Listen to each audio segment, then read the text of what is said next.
The preamble to the Constitution of India is a brief introductory statement that sets out guidelines which guide the people of the nation and to present the principles of the Constitution and to indicate the source from which the document derives its authority and meaning. The hopes and aspirations of the people are described in it.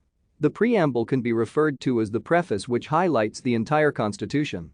It was adopted on 26 November 1949 by the Constituent Assembly and came into effect on 26 January 1950, celebrated as the Republic Day in India. The preamble is based on the objectives which was drafted and moved in the Constituent Assembly by Jawaharlal Nehru on 13 December 1946. B.R. Ambedkar said about the preamble. The Supreme Court of India originally stated in the Barabari case presidential reference that the preamble is not an integral part of the Indian Constitution and therefore it is not enforceable in a court of law. However, the same court, in the 1973 Kesavananda case, overruled earlier decisions and recognized that the preamble may be used to interpret ambiguous areas of the Constitution where differing interpretations present themselves.